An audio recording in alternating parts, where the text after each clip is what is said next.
Chapter 19. Now the two angels came to Sodom in the evening, and Lot was sitting in the gate of Sodom. When Lot saw them, he rose to meet them, and he bowed himself with his face toward the ground. And he said, Hear now, my lords. Please turn into your servant's house and spend the night and wash your feet.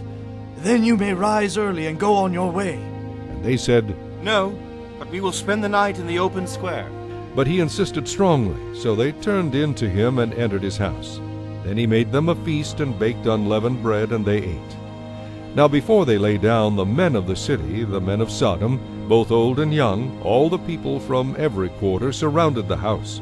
And they called to Lot and said to him, Where are the men who came to you tonight? Bring them out to us, that we may know them carnally. So Lot went out to them through the doorway, shut the door behind him, and said, Please, my brethren, do not do so wickedly. See now, I have 2 daughters who have not known a man. Please, let me bring them out to you, and you may do to them as you wish. Only do nothing to these men, since this is the reason they have come under the shadow of my roof. And they said, Stand back! Then they said, This one came in to stay here, and he keeps acting as a judge. Now we will deal worse with you than with them. So they pressed hard against the man Lot, and came near to break down the door. But the men reached out their hands and pulled Lot into the house with them and shut the door. And they struck the men who were at the doorway of the house with blindness, both small and great, so that they became weary trying to find the door. Then the men said to Lot, Have you anyone else here, son-in-law, your sons, your daughters, and whomever you have in the city? Take them out of this place, for we will destroy this place, because the outcry against them has grown great before the face of the Lord. And the Lord has sent us to destroy it.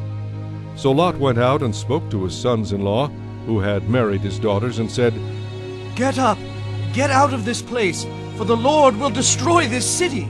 But to his sons-in-law he seemed to be joking. When the morning dawned, the angels urged Lot to hurry, saying, Arise, take your wife and your 2 daughters who are here, lest you be consumed in the punishment of the city. And while he lingered, the men took hold of his hand, his wife's hand, and the hands of his 2 daughters, the Lord being merciful to him, and they brought him out and set him outside the city. So it came to pass when they had brought them outside that he said, Escape for your life. Do not look behind you, nor stay anywhere in the plain. Escape to the mountains, lest you be destroyed. Then Lot said to them, Please, no, my lords. Indeed now, your servant has found favor in your sight, and you have increased your mercy, which you have shown me by saving my life. But I cannot escape to the mountains, lest some evil overtake me and I die. See now, this city is near enough to flee to, and it is a little one. Please let me escape there. Is it not a little one? And my soul shall live.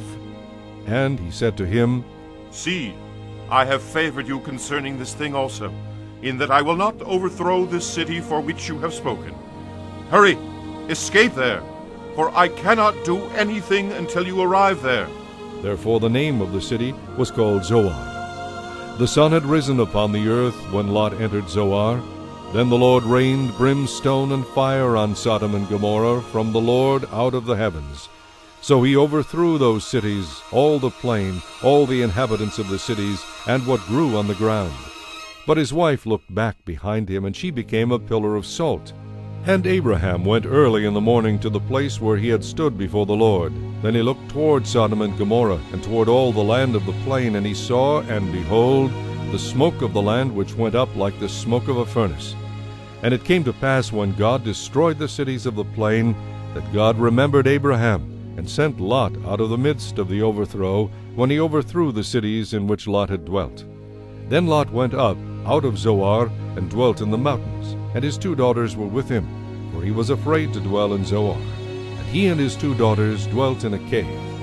Now the firstborn said to the younger, Our father is old, and there is no man on the earth to come in to us, as is the custom of all the earth. Come, let us make our father drink wine, and we will lie with him, that we may preserve the lineage of our father. So they made their father drink wine that night, and the firstborn went in and lay with her father. And he did not know when she lay down or when she arose. It happened on the next day that the firstborn said to the younger, Indeed, I lay with my father last night. Let us make him drink wine tonight also, and you go in and lie with him, that we may preserve the lineage of our father. Then they made their father drink wine that night also, and the younger arose and lay with him, and he did not know when she lay down or when she arose. Thus both the daughters of Lot were with child by their father. The firstborn bore a son and called his name Moab. He is the father of the Moabites to this day. And the younger she also bore a son and called his name Ben-Ammi. He is the father of the people of Ammon to this day.